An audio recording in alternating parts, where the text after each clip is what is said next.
Democrats and other small-minded, sanctimonious putzes are absolutely shocked at the behavior of teenage Second Amendment supporter Kyle Kashuv. Harvard University rescinded its acceptance of Kashuv because of his support of freedom and the guns required to defend it, but pretended they were doing it because Kashuv used some ugly racist language when he was 16 in order to shock people because he was 16. Virginia Governor Ralph Northam rushed to condemn Kashuv's racist remarks, telling reporters, quote, "It is utterly disgusting that Kashuv used language so offensive to the race I was pretending to be when I wore blackface while in medical school and posed in a photograph with another student dressed as a Klansman, unless it turns out I was the Klansman, in which case the language was okay and I'm going to burn a cross on Harvard's lawn," unquote. Rachel Dolezal also weighed in on Kashuv's remarks, saying, quote, "As a former fake black person, I am in deep fake shock to hear these ugly remarks about the race I was pretending to be when I conned my way into a job at the NAACP and a job teaching African studies at East Washington University. The sort of language Kashuv used could incite the sort of hate crimes I pretended were committed against me when I pretended I was attacked for the race I pretended being," unquote. Another offended Democrat was presidential candidate Elizabeth Warren, who told a gathering of supporters, quote, "As a former fake Native American, I feel a sense of connection with all fake minorities and all the fake prejudice they and I have pretended to suffer throughout the years. It's dopey 16-year-olds saying stupid stuff they don't really believe that has set fake race relations back to the point where we can fake being shocked in order to distract what we're really up to, and that's what Harvard has done," unquote. All in all, Democrats agree that Kashuv's adolescent remarks are a tremendous fake insult to all the fake minorities throughout the Democrat Party. Trigger warning, I'm Andrew Klavan, and this is The Andrew Klavan Show. I feel hunky-dunky, life is tickety-boo. Birds are winging, also singing hunky-dunky-doo. Ship-shaped ipsy-topsy, the world is zippity-zing. It's a wonderful day, hurrah, hooray, it makes me want to sing. Oh, hurrah, hooray, oh, hooray, hurrah. Harvard sucks.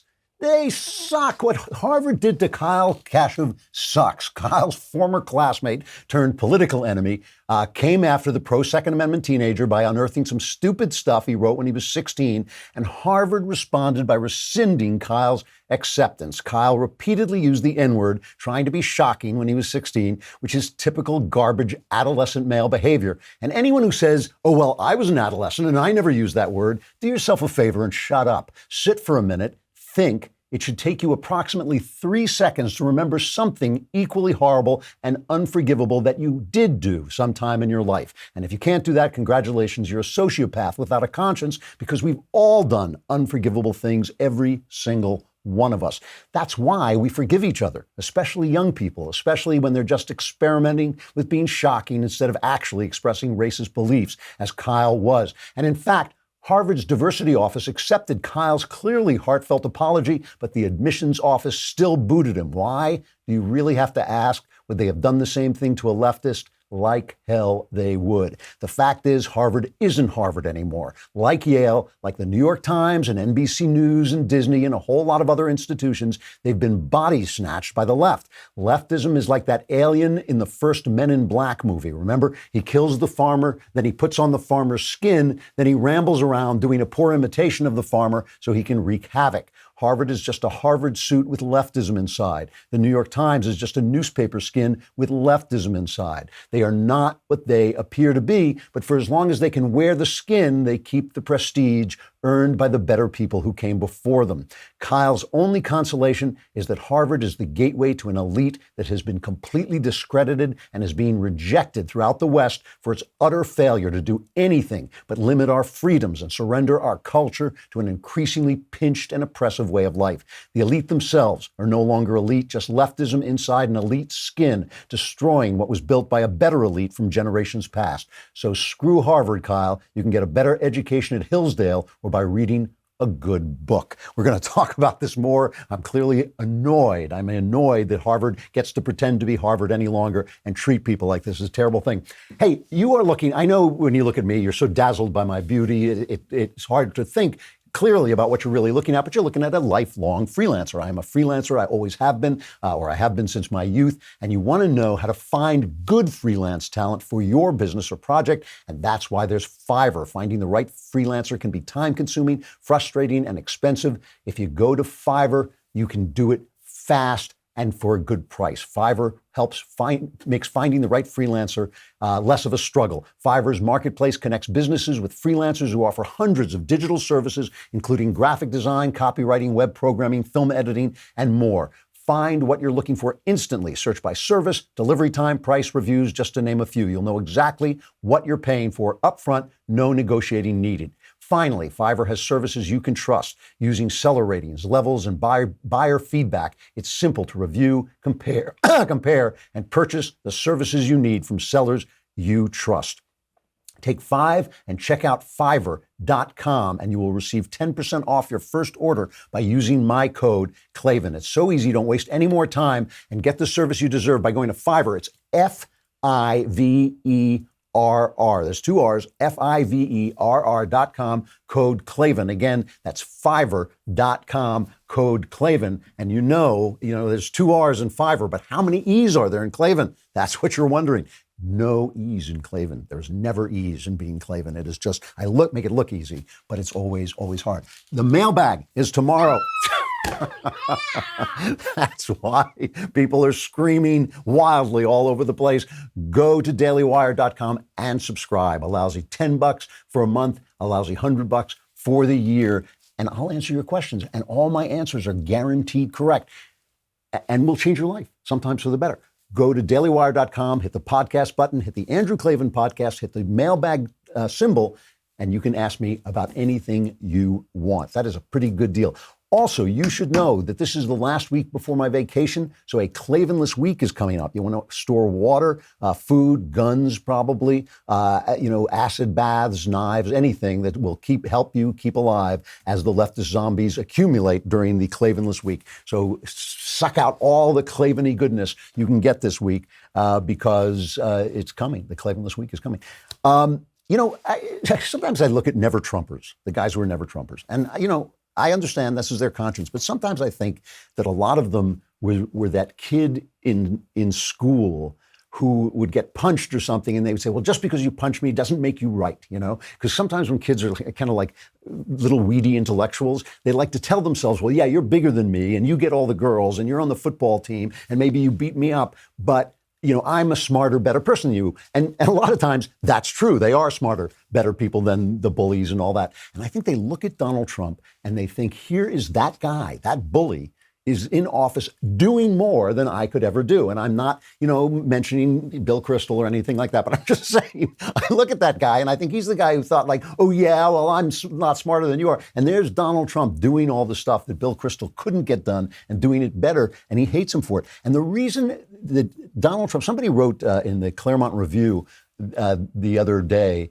somebody wrote that Donald, it was Nathan Podhoretz was giving an interview, and they said Donald Trump may not be a man for all seasons. He may not be a man for every 100 years. He is the man for this season. And the reason he is the man for this season is because all our institutions have been eaten away inside by leftism. Our most important institutions have been eaten away by this censorious, small-minded, pinch-hearted philosophy of leftism, this anti-freedom philosophy of leftism, and they're walking around like the guy in Men in Black. They still look like the New York Times, kind of misshapen version of the New York Times, still look like this misshapen version of Harvard, still looks like this misshapen version of Yale, but inside it is just this small, mean, anti-freedom philosophy that does nothing for anybody, that destroys our cities and would destroy our country, has destroyed the culture of Europe, utterly gutted Europe. I mean, Europe is just a shell of its former self walking around. Europe is a good example. Europe is walking around and people go, oh, it's Europe. But it's not Europe anymore. It's not the Europe of Michelangelo or Shakespeare or Mozart. It's the Europe of nothing. It's the Europe of, I don't want to work. I'm going to riot because you made me work more than 38 hours a week.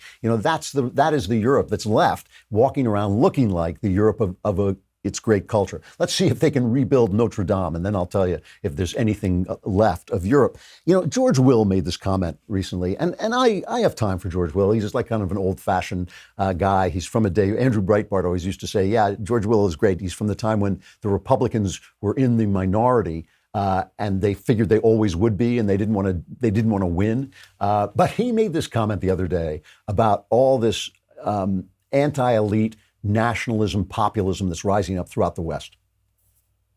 Mr. Trump represents is a pandemic, indiscriminate revolt against elites, ignoring the following fact. The question is never, will elites rule? Of course they will, by definition. The question is which elites. And the problem of democracy is to get public consent to worthy elites. And the kind of constant harping about elites, again, the crybaby conservatism. People are picking on us. People are manipulating us. We don't have real moral agency. We're just passive. Somebody else's fault. It's victimology, right, now embraced by conservatives. Nonsense. That's nonsense. It doesn't even make any sense, right? He just said that people are throwing out the elites. That's not victimology. These elites deserved it. They lost this fight. They lost it on the right by ceding the ground to these leftists, by being afraid to speak out, by being afraid to be called racist, by being silenced like the people in a quiet place. You know, they walk around not saying anything because they're afraid that the leftist racist monster is going to come and eat them up. You know, you're a racist. No, please, don't call me a racist. I'll do anything. That's why they've been rejected. They gave away the country. They gave away the culture. And now they're saying, why did you kick us out? We kicked you out because you failed. And Donald Trump may be a bully. He may be obstreperous. He may be a loudmouth and a bore. But at least he stands up for the country and for what it should be and what it is and what it has been all these years. This thing with Harvard, it really gets me. I'll get back to it in just a minute. Let me talk about this terrific new app, Big Token, which is so much fun. I mean, go on it. It's really fun. And also, it's fun, but you can also make money. See, what you do with Big Token is you share data about yourself, your interests and your habits, and then you get paid for it. Because right now, you're doing that anyway, right? Anytime you go on a website, it says, do you accept this, our deal, our privacy rules? And their privacy rules are really have no privacy. But when you go on Big Token, you can get paid for the data you put in. Here's how it works. You download the app, sign up for a free Big Token account. You complete actions to earn points. And that includes answering surveys or checking into locations or connecting your social accounts. And then you can redeem your points or rewards for rewards. Redeem your points for rewards, such as cash and gift cards and also cash. Or you can even donate your earnings to charity. You choose what data you share with Big Token, and then you get paid for it. And you can also get more points by referring friends and family. Your data is always secure in Big Token. If you want to start earning money for your data, go to the App Store or Google Play, search for Big Token, BIGTOKEN, all one word, download the app and sign up. Make sure to use my referral code Klavan. Again, search Big Token in the App Store or Google Play, download the app and use my referral code Klavan to sign up, claim your data, and get paid. So, this thing with Harvard, it really does disgust me. And I go on Twitter and people are saying, well, why didn't you defend D.C. McAllister when the Daily Wire fired her for saying something awful to a gay guy? And also the Federalist fired her, although that may have been personal since she offended the publisher's wife. I did defend her. I came on and I said, I thought what she said was disgusting. I told her personally, I told Denise personally, I thought it was disgusting and unacceptable, but I didn't think she should be fired. I think we give people a chance. Now, I got to say with Denise, she's still on Twitter. I told her to, she's such a good writer and she has so much to say. I told her, get off Twitter for a while and just do your writing, but she's still there, still defending her remarks. So that makes it different. I mean, it makes it harder. It makes it harder to defend when she's still saying, oh, I just said this or I just said that. What she said was ugly. But, people make mistakes. I mean, this is the thing. People make mistakes. And in a fast-moving 24/7 world with Twitter where you're throwing things out there, sometimes you say something and you think the minute you press the button, you think, dang, I shouldn't have said that, or you get caught, or you don't think about it and you get caught. I just think we have to have some forgiveness about this stuff, especially when people didn't mean what they were doing. I mean, especially when somebody is a kid. DC is an adult. She has to suffer the consequences of what she does. But I did stand up for her. And I've even stood up for people I love DC, but I stand up for people I detest, like Alex Jones, who I just think is an awful person. But I think he has the right to speak, and he shouldn't be silenced because it just gives him more power. It gives him this secret power to, then it sounds like people are saying the truth. They have to drop their voice to speak the truth. And we don't want that. We want people to have to stand up and defend their ideas. So here is Kyle Kashuv, and he did a stupid thing, and nobody's offended. He used the N-word repeatedly and all this stuff. He did a stupid thing, but he's clearly sorry. He gives an interview. Ed Henry did a terrific interview with him where he really held his feet to the fire. Play cut number 1. He's obviously really sorry. Well, at that time, it was really a friend group where who could say the most shocking thing and most extreme thing for the sake of shock value. And I'm extremely sorry for it. And I wish I could have taken it back, but I can't. All I can do right now is seek to right this wrong. And I know that forgiveness isn't given, it's earned. And I know that, the person who wrote those things is not who I am today. How do we know that? Because you certainly sound heartfelt, but you want to get something. You want to get into Harvard or get into another school? And how do we know that you're not just saying, oh, I didn't mean it? It's a fair question. Because at every single possibility that I could have, ever since I become a public figure, I've condemned racism, I've condemned hatred. And that's why we've seen the alt-right come after me so hard, because I've condemned them for their racism and for their hatred. So that's the first thing. I mean, he says that he is saying this is not who I am. That's the first thing. But he can also prove that's not who who he is, because he also said all this other stuff about, I've got to translate it into pronounceable words I can use, but stuff like come and rape me and I want to sleep with a dog. And he attacked Jews. He is a Jew. Here's this cut where he said something like kill all the Jews. Here's his proof that he wasn't saying what he means. Look, what I said is indefensible and wrong, and I apologize for repeatedly. But what's also in that same message is I use anti-Semitic jokes. And I basically pray every week. I'm Jewish. My parents are Jewish. They immigrated from Israel. Half my family was wiped out in the Holocaust. So clearly, that's not indicative of who I am. I'm Jewish. Right. And I'm not anti-Semitic at all. So on that point, you're Jewish. I can't question your faith or anyone's faith. But why in the world would you say, kill all the Jews was one of the things you said? You're Jewish. You just told me many members of your family were killed in the Holocaust, and I'm certainly sorry about that. How could you possibly say kill all the Jews? Because it was in a time where the person who could say the most shocking thing, and that was the aura of the group. I mean, that sounds very plausible to me. The kid has relatives who died in the Holocaust. He's a practicing Jew. He's going to temple. He's obviously being a 16-year-old kid. Does he deserve a clap on the back of the head? Yeah, most 16-year-old kids do. I just think it's absolutely absurd, and it's all this double standard. First of all, Harvard is not just an racist institution. It's an institutionalized racism. I mean, they are keeping Asian kids from coming in on the basis of race and defending the practice. Oh yeah, because we want diversity, so we don't want all those yellow people coming in here just because they do well on tests. They have again and again used practices to make sure that Asian kids don't come in and get, just like they used to do with the Jews. When they started letting the Jews in, they didn't want too many Jews because the Jews were then the smart people and they were the ones with a culture of reading, so they had a lot, they could get in more easily. They had quotas for Jews too, and so they are just more racist. I mean, he was just being a smart-ass 16-year-old kid, but they actually are defending their woke racism. And all these people just attacking him, it's all, there's celebrities coming after him. All these people saying this stuff. Sorry. All these people saying this stuff about him. It's just like unforgiving, graceless stuff, and it's all double standards, right? What's his name? The governor of Virginia. He's still in place. He dressed up in blackface or as a Klansman, one or the other, and then lied. And he's lying about it now. And everyone said he had to resign. He's never going to resign. We remember, Joe Biden said that stuff about what a wonderful thing it was that Barack Obama was a clean African American. It only goes one way. And, that kid, David Hogg, remember Laura Ingraham had to apologize to David Hogg? He's the anti-gun activist who came out of the same school shooting. And when people attacked him, I think it's kind of a fascist, David Hogg. And when he was shouting things and raising his fist in the air and anybody said anything about him, it's like, he was shot at in a school. This is a young man. You can't attack a young man. Laura Ingraham had to apologize when she mocked him because he couldn't get into school. And then he got into school, not on the basis of his grades and tests, because Kyle's grades and tests were better. He got into school on the basis of his activism, on the basis of his anti-freedom activism, because Harvard isn't Harvard.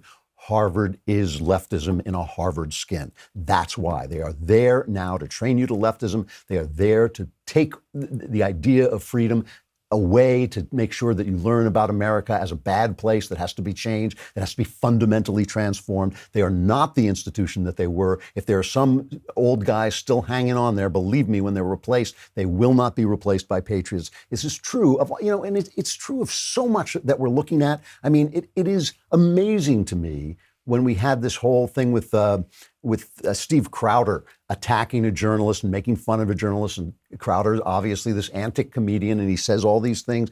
CNN is now mobilizing to censor him, to get Crowder knocked off YouTube.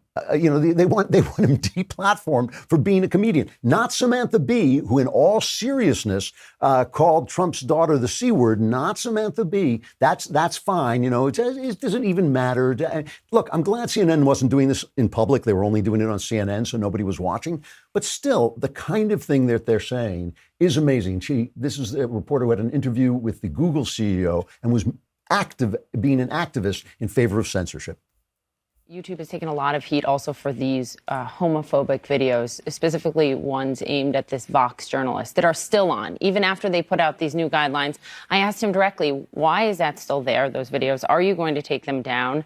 And they're in the middle of reviewing their guidelines, again, meeting with outside groups, and they're considering it, but they don't know at this point. I mean, if this is fundamental to your business, they have to make the decision about where that line is between hate and free speech. Yeah, I get it. I get that they say that less than 1% of the videos stay up, but that's still 9 million videos last year. It's enormous. A quarter. Yeah, that's amazing. That's amazing. There is no line between hate and free speech. There's only free speech and speech that is controlled by the powerful. But she's saying that because CNN isn't CNN. The news media isn't the news media. It is all leftism in a CNN suit, in a news media suit, demanding the same prestige they got when they were really news gathering institutions instead of leftist spreading institutions. Your teeth move as you get older. I'm so old, my teeth have now moved into another room. I'm just joking. But if you want to get your teeth fixed, the last thing you want to do is wear braces. So that's why I'm thrilled to tell you about Candid, the clear alternative to braces. We made Knowles wear these, and look how great he looks. Here's how it works. An orthodontist licensed in your state creates a treatment plan for you and provides you with a 3D preview of the final results. Candid only uses experienced orthodontists. Other companies use dental professionals. I don't even know what a dental professional is, but I'm not letting one near my mouth. Once you approve your 3D preview, Candid creates custom clear aligners that will be sent directly to you. No hassle having to go to an orthodontist's office. Candid costs 65% less than braces, and you can save thousands of dollars and have straighter, brighter teeth in an average of just 6 months. You're one step away from getting straighter, brighter teeth. Just use my dedicated link, candidco.com/Klavan to learn more and get $75 off. That's candidco.com/Klavan, candidco.com/Klavan. Well, sure, you know how to spell CO, but how do you spell Klavan? It's Klavan. Last year, through a lot of last year, I was reading a lot of books about evolutionary psychology, I guess you'd call it, how we develop a conscience, how the evolutionists think we developed a conscience. And all of these books were massively entertaining, beautifully written, very charming, and were full of information about studies people are doing and theories they're coming up with about why we developed the conscience that we have and how we evolved and what things set off our consciences and all this different stuff. And most of them included an attack on the idea of God, either an open attack on the idea of God or a subtle one, a subtle just assumption that there was no God, no spiritual world. And all of these were very uninformed. Like it was the part of the book where it was easy, even for me, just a barefoot teller of tales, it was easy for me to take their arguments to pieces. And after a while, I started to notice that all of the people writing these books, as Jonathan Haidt and Steven Pinker and Yuval Harari and Paul Bloom, they were all of them secular Jews, you know. And I thought, and many of them secular Jewish psychiatrists. And I thought to myself, well, you know, Christians persecuted Jews for hundreds and hundreds of years and persecuted them in the name of Christianity. It's no surprise that a lot of Jews have bailed out of the central religion of the West because it picked on them all the time. If you want people to be enchanted by your religion, a good thing not to have pogroms. You know, that's a good thing to have.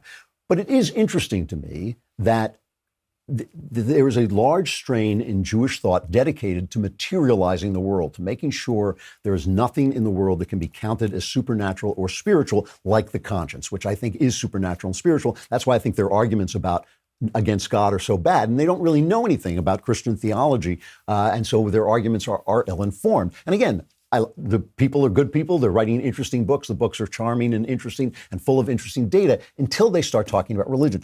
And it got me to thinking about how much of what we think and where we come from derives from our religion, which makes a lot of sense because our religion is the way we look at the ultimate meaning of the world. Right now in conservatism, there is a kind of debate going on between people who think that liberalism devours itself, like Sarah Amari, who attacked David French, and people like David French who think, no, we have to maintain liberalism. That is the only way to maintain our freedom. And the idea about liberalism destroying itself is essentially the idea that liberalism is based on pre-liberal assumptions, like the assumption of a loving God, a forgiving God, a God who endows us with rights. And once you lose those assumptions because you are too busy being pluralistic and too busy, supplying everybody with freedom, so you have the freedom to discard those assumptions, freedom essentially begins to deteriorate into free sex, but not free speech, and all the things that we see happening, especially on the left.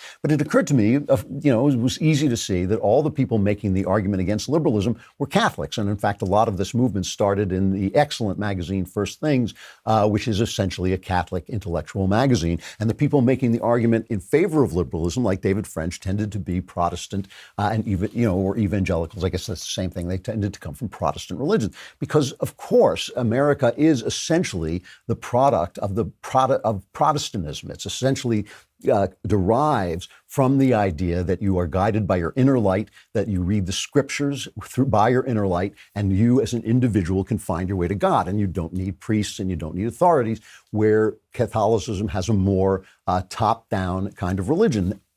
And both sides, in fact, if you want to include the Jews, the secular Jews, I would say all three sides actually have a point. I mean, you can't learn about the material world. The Jews are right. You can't learn about the material world without with God getting in the way. In other words, you have to put aside God, the assumption of God, in order to just study the material world, because everything is material. The thing is, material is a language God uses for speaking about spiritual things, but all things have material causes, and one cause leads to another and all those things. So you don't look at the world spiritually when you're practicing science. I think that makes perfect sense.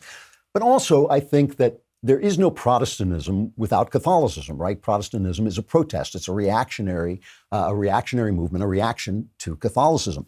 So the Catholics have a point that there are pre-liberal assumptions that go into liberalism, and the Protestants have a point that you can't preserve the product of those pre-liberal assumptions without being liberal. You can't chain people to their freedom. You can't make people be free. People who want to be free, they have to embrace the religion that makes them free. They have to embrace the assumptions that make them free. You can't force them, or you've lost the freedom.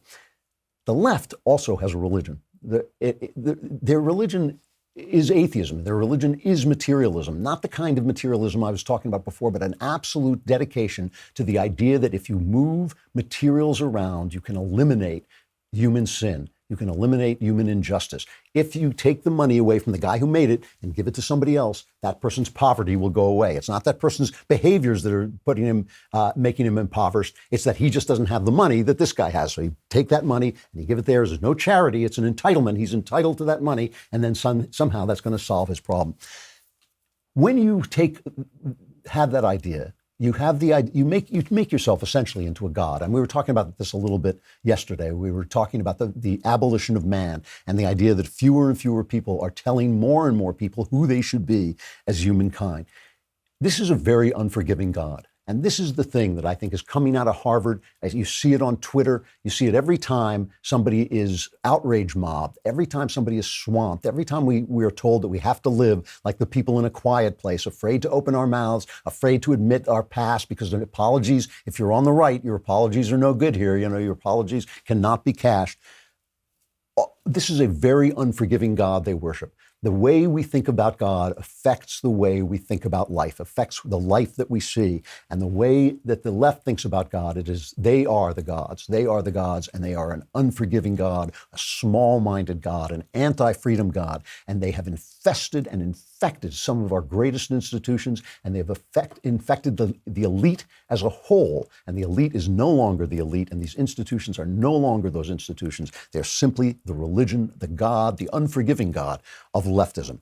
All right, we got a guest coming up. I got to say goodbye to Facebook and YouTube, but come over to dailywire.com. While you're there, subscribe. Then you can ask questions in the mailbag. Go to dailywire.com, hit the podcast button, hit the Andrew Klavan podcast, hit the mailbag symbol, and you too can ask questions about religion, about politics, about your personal life. I will answer them all. My answers are guaranteed 100% correct and will change your life for the better. Tune in tomorrow and find out.